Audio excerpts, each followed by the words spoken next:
Hello and welcome back to the Doctor Who Marathon. I'm your host McEdam, and today we're going to be talking about the Torchwood episode from Series 2, Sleeper, written by James Moran and directed by Colin Teagan. This story is the second episode of Series 2 and is a very popular story. It's very popular. It doesn't actually deal with anything to do with any of the storylines that were teased up in the previous episode, Kiss Kiss Bang Bang. It feels like a palate cleanser, if you will, as in a way the story also sets up its own storylines, its own chronological appearance. Now, from what I can gather from the internet, these storylines that have been set up here don't actually get paid off in any televised story of Torchwood, or any televised story for that matter. The storyline picks up in the audio dramas of Big Finish Adventures. I believe it's called like Century or something like that. One that stars John Barrowman and Gareth Lloyd. The guy who plays... Is it Gareth Lloyd? Gareth David Lloyd, the guy who plays Yanto Jones. And so, this story, it's mainly self-contained. It's mainly its own little thing. It's a very popular story in the series of Torchwood. It's one of the few stories from Series 1 and Series 2 that is actually liked by a majority of people. That includes me as well. This story is it's brilliant. And the fact that this story comes right after Kiss Kiss Bang Bang, a story which is good and okay, but is mainly just there to set up the plot conveniences and set up for continuing stories and continuing episodes, to have Sleeper, a very self-contained story. The story, you only need to watch this episode and you get the ideas of the narrative, of the adventure. Just shows you how much better, in my opinion, singular episodes are. I mean, this story is great at pulling your emotional strings and getting the idea there. The story doesn't really tackle any story element line. There's no things that'll tease into next episode. In fact, like I said, nothing actually pays off or is even mentioned from the previous episode. There's no mention of this grey character. There's nothing to do with Gwen and her relationship with Jack. There's nothing between Yanto and their relationship with Jack. Nothing between Owen and Toshika. So in that sense, you can really just watch this episode on its own and without any real knowledge of previous Torchwood episodes. And so that, I feel like, automatically is an easier watch than the previous episode. But that doesn't automatically mean it's better than the next episode. You still got writing, characters, and direction that needs to be pulled off you. And this story does it very well. This pre-credit sequence revolves around a burglary, as we see this couple, they're in bed, and then they have a break-in. These robbers come and knock the boyfriend out and plan to rob the house until lights starts switching off, and suddenly we can just hear screams and blood as the burglars seem to be attacked. And then that's the end pre-credit sequence as we cut into the Torchwood logo. Nice little setup for the narrative, but it is just mainly a setup, as then we cut to the Torchwood team basically investigating what's happening. Clearly there's some sort of strange going on, as it appears that the burglars, one being murdered, one being unconscious, was attacked by a very thin, large blade, which doesn't seem to be anywhere in the local vicinity, not in any of the rooms, and not present on anybody that was in the building.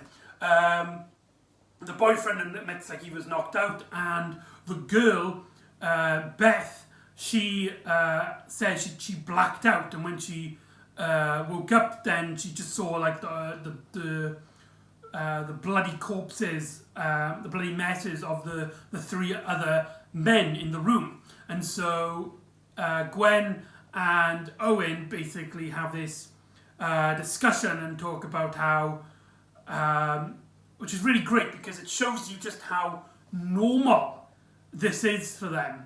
Because Owen and Gwen, they just talk about like who they suspect it to be, and they don't treat it like it's a proper investigation. They treat it as if like it's some sort of game to them, as Owen is like, it must be the girl, come on, it's obvious. And Gwen is like, I'm not too sure, I think it could be the boyfriend. I mean, he has a bat, he has a weapon, so why would he have a weapon with him if he wasn't even suspecting to be attacked? And so they discuss it as if like they're playing a game of Cluedo. Not Cluedo. Is it Cluedo? Yeah, it is Cluedo, isn't it? And so right off the bat, we get this like lovely little scene them together. There's no hint of that relationship that was the affair that they had in series 1. So clearly they've passed that storyline. Probably for the best, if you ask my opinion. But they do get along, and they are fine. But the main aspect of this scene to come across is that from Torchwood's perspective, this is just a normal, mundane routine, which makes it a great counterpart to what actually happens. Gwen stays with the unconscious burglar. Before he dies, he wakes up and he tells Gwen that it was the girl. Keep her away from me. It was the girl in the flat that did this horrible thing, and then he quickly dies. And so the main narrative then is Gwen takes this girl, Beth, into Torchwood Hub, where Captain Jack basically interrogates her, trying to shout at her face. It's like, come on, we know who you are. You're an alien. Now stop pretending. But this girl, Beth, she's very nervous. She's very uncontrolled of her emotions. And she's clearly frightened and terrified by all this.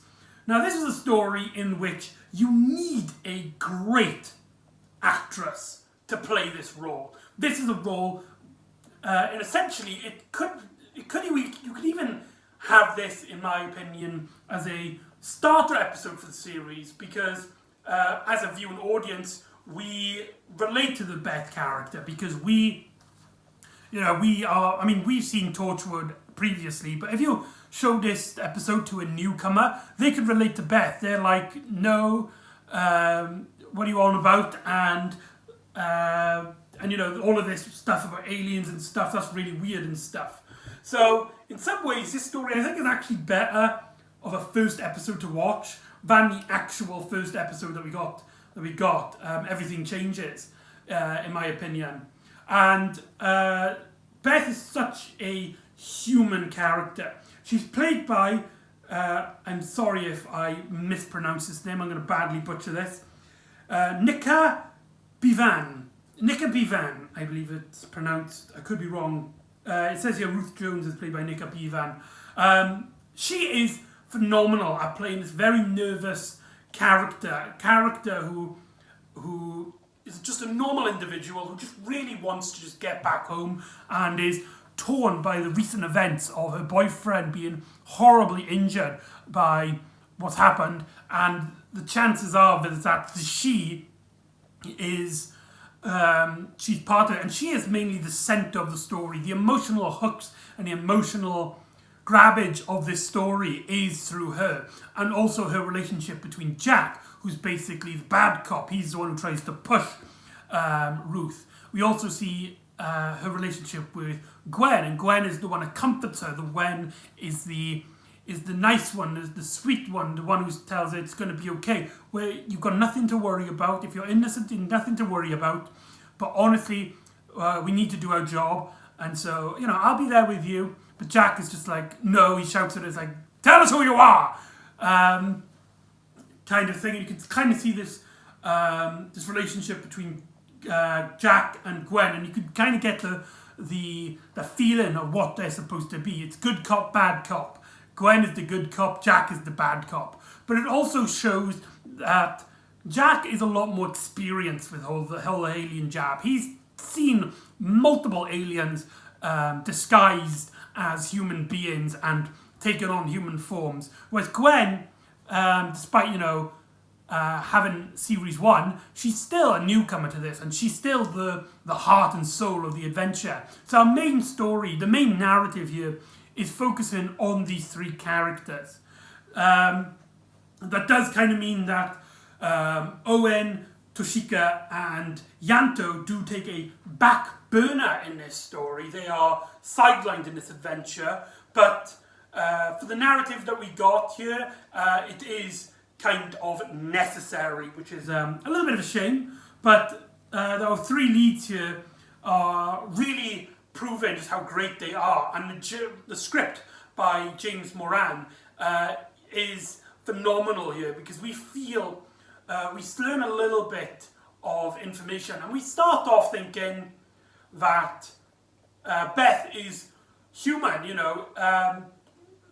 she clearly, or at least she believes that she is a human character, and she, and there's nothing harmful for her. But we as an audience viewer know, because the title is Sleeper. So we know that, we kind of know what's happening here. But our torture team don't, because, they're not entitled to know about the title of the story. But we do, and it's the tension from us knowing the title and knowing that because we've seen the outburst, and we kind of get this feeling, this idea in the narrative. Colin Teagan does fantastic directing here. There's still that awkward Torchwood stylized stuff, especially when we have transition scenes where we have the city, but it actually works here, and I'll explain that when we reveal the twist of Beth. Actually, we may as well do this now. Beth starts off as a normal character, but we quickly learn that whenever she gets extremely upset, lights start turning off around her. She also seems to be having some sort of magnetic wave, which stops Owen from putting needles into her arm and knives. I love that scene, because she gets so scared. She gets so horrified by the idea of needles and knives. But then, when we learn that she's never been in a hospital before, she's never had a needle before, never had that thing, we as an audience members not only can understand what is happening, because she hasn't had a hospital, she never noticed that needles don't go in her arm, but can you imagine, you've never lived a needle, never had to have a needle in your arm. A lot of people have fears of needles, and we still have to have needles, but this woman, she's never had a needle in her arm. The thought, the first time you've never known what a needle feels, never having your arm cut, never having an injury in your life, that must be terrifying, and that really relates us to our character of Beth here.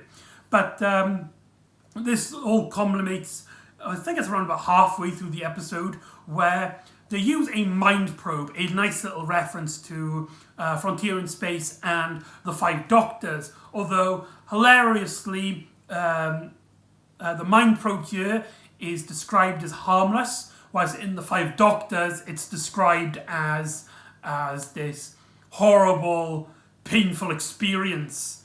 Although they do joke around how the previous person who's had the mind probe, their head exploded. But the way it's played, it seems more like a joke than something that Torchwood actually did, especially how Yanto... by the way, Yanto gets a lot of funny lines in this, especially when it's she knows more than me, nobody knows more than me, and he talks about how her head will explode and stuff, and they basically keep pushing the mind probe. The tortured team are basically we've got to stop. She's clearly in huge amounts of pain because of this. But Jack is no, keep pushing. Keep delving into her subconscious. We're going to get our answers. And basically it overloads her, and everything starts breaking down. And then she kind of straightens up, almost robotic-like. She shows her arm, and she gets this coral effect on her arm. By the way, the visual effect on that arm is stunning. The prosthetic and the CGI work are fantastic for, I believe this came out in 2007. I could be wrong. But yeah, I can't find a 2000. I don't know. I honestly don't know when this came out. That's very bizarre. Anyway, and it's revealed that she is a sleeper agent, a part of an alien race, which we don't actually have a name of. Jack doesn't even know. The closest name we have for them is Cell 115, I believe it was.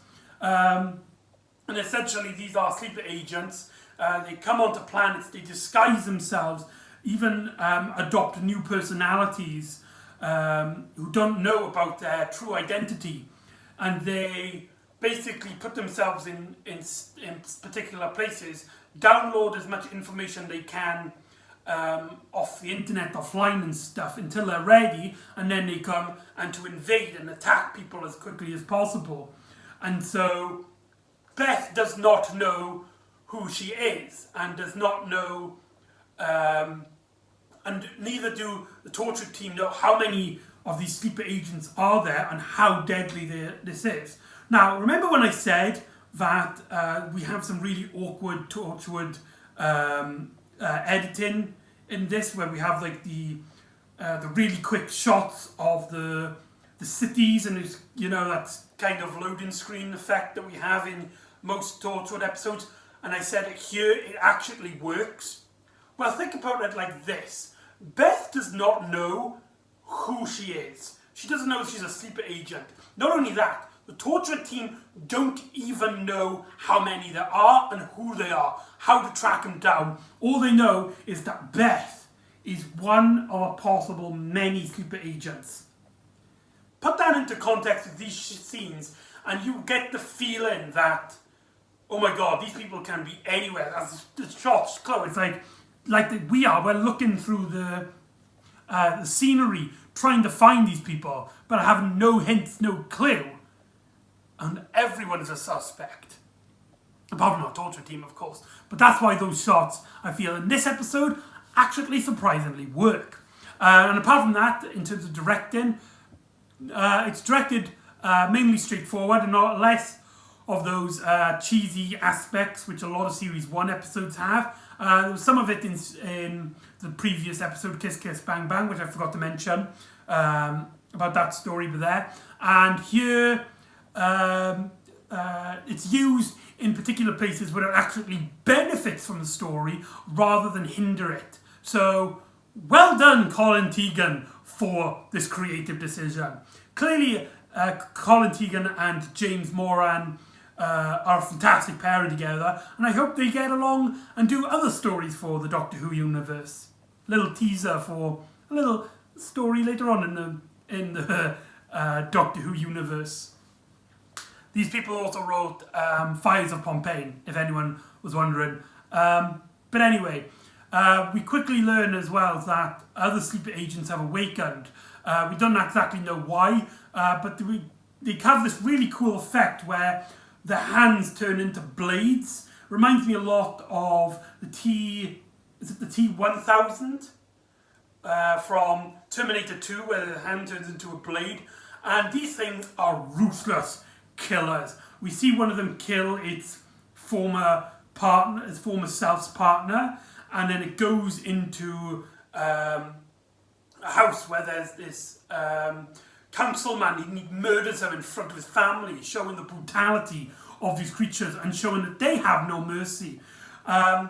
Sometimes, though, it's played for humorous effects. There's this one chavvy looking girl who she gets activated and she just drops she just leaves go of the cradle, and the cradle then goes off screen, and we hear like a crash. Presumably the baby was killed, which is really dark, but this is a tortured adult show. You can sort of get away with that. You couldn't get away with that in Doctor Who. It could be a little bit messed up, having a baby die for no reason in the story, but it is a little. It's mainly done for humour effect. How these creatures, they are single-minded and will just murder anybody without even thinking about it. It helps with the narrative of these characters. Obviously, no child actually died during the making of this story, if you're a dumbass who thought that. And so they decide to freeze Beth until they can find some sort of, not really a cure, but some way to deactivate it, or at least have her figure out how they can use her against these sleeper agents, not realizing that the rest of the sleeper, the cell, has already awoken. Also, because this alien race is so advanced, when they freeze her, Beth has actually hidden her life sign signals, and therefore she breaks out as soon as nobody's looking. And so she seems to also keep her consciousness.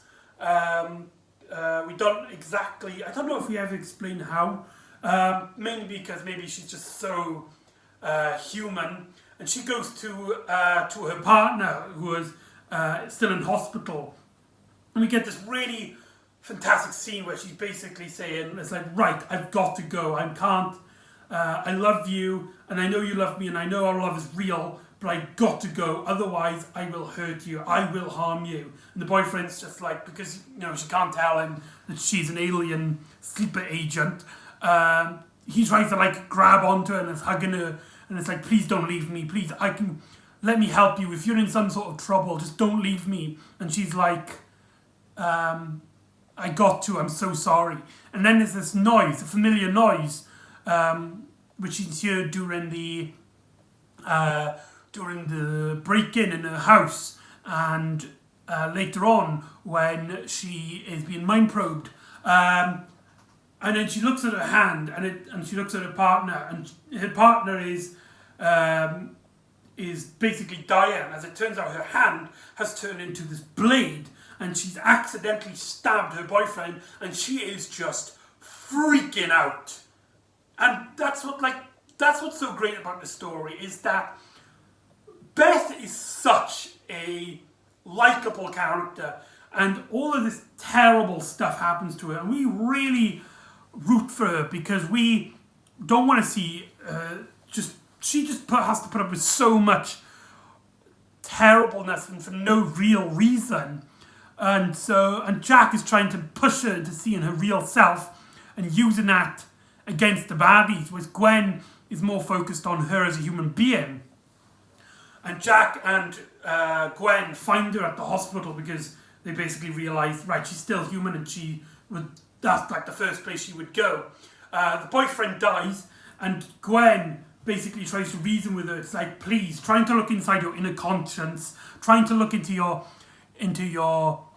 mind to try and find out what their plan is, try to figure out what's going on. If you don't, more people will die, just like your boyfriend. And Ruth listens to Gwen, and she kind of tracks down the other cells. Most of them have perished after some of them have killed themselves as essentially suicide bombers, except for one who is heading down to a mining facility in Wales, which Toshika finds out is actually a secret base storing 10 nuclear weapons. And these creatures are going to use those nuclear weapons to invade planet Earth. And so the final sleeper agent is basically heading to this base. And what's really that scene in which he's just covered in blood after the previous murders that he's done. And these soldiers just come up to him and start shooting at him. First of all, he recoils, but then is unharmed, and he just continues walking as these men are just firing, and there's no hope as he's just slaughtering them with his hand. And it is an incredibly well shot, well executed scene. Props to the directing department and the prop department and everyone else for this story, for this scene. But Jack and Gwen work what's happening, and with Beth's help, they go to the base where Jack quickly injures him and tries to interrogate the last of the sleeper agents, except for Beth, because Beth seems to have it under control. And we get, like what I said, remember when I said earlier when it's like there's hints to more to come with this storyline, however that doesn't get paid off on the TV. Well, it's mentioned here that there are actually the invasion force of this race, the Cell 115s, they're already here. They're already hidden around on planet Earth. And they're just waiting to take over Earth. They're all over the place, but nobody knows where they are. And this creature is like, I will not let you take me, as it reveals it has a sort of a coral grenade, which we've seen with the other sleeper agents, and it self-destructs, killing itself. And the story then has Gwen basically telling Beth, it's like, okay, we've worked out why putting you to sleep last time in frozen state didn't work last time, but it'll work now. And Beth is like, I really don't want to be those creatures. One day I will activate, and when I do that, I will not miss my boyfriend anymore. That pain, that guiltiness I have for murdering him will just go away, and I don't want that to happen. I want that pain to stay with me. And so she apologizes to Gwen, and she gets her blade out and puts it to Gwen's neck, and she goes out to the Torchwood base and basically taunts them. It's like, I will not go frozen. But Gwen tries to calm the rest of the Torchwood team. She realizes that this is still Beth. This is not the sleeper agent. This is Beth in her human mind. Why is she doing this? Well, Beth puts up her arm ready to slice Gwen, and the Torchwood team shoot. They murder Beth, leaving her a bloody corpse on the floor. As Gwen points out to the rest of the Torchwood team, which is actually the final note of the story, is that was Beth. She did that because she knew that there was no way of stopping this, and she wanted to make it easy. She wanted to die, and she wanted to make it easier for the rest of the Torchwood team to kill her. So she basically pretended to reveal herself, to become, to activate, allowing the Torchwood team to kill her before she could really activate. She can die the human that she wanted to be. And then the episode Sleeper. So there you go, that's Sleeper. Overall, this is easily one of the better stories that we've tackled. I might even go as far as to say this is my favourite Torchwood episode that we've tackled so far. Is it better than Countryside? Actually, I might... Yeah, this is my favourite Torchwood episode. There you go. It's full of emotions, it's full of energy. What I really like about this story is just how self-contained it is. I love how this story is so, like, you don't need like any other context. You relate to Beth. It's Beth's story, but it's also her that we see a new side to Gwen and Jack in a way that other Torchwood episodes might not give. And it really sets up a great way of Torchwood and showing them as a much more adult show. It's perfectly written, perfectly acted, perfectly directed. Even, like I said, some of the awkward bits that mainly ruin some Torchwood episodes for me actually is put to good use in this adventure. So I really got to give the production team behind this the props, because my God, there's some really intense moments. The villains are terrifying, and it leaves us on this note that they're still out there. We don't know how we're going to take them down. We're not even sure how we're going to stop them, but we know a little bit about them, and then we can just hope that knowing this amount of information will help for the next time they encounter these creatures. Which, as I've mentioned, doesn't happen until the audio dramas. And sadly, I don't have that audio drama. So, for us, this plotline ends here. But I'm really looking forward to it. I'm planning on getting it now, watching this. Whether I tackle on the marathon, it depends on when I get it. But this was a great episode. Highly recommended. So there you go. That is Sleeper. So join me next time when Toshika finds a man of her dreams.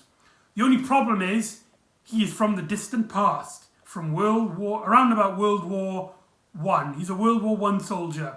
Was it World War Two? And they need to find a way to get him back to his own time.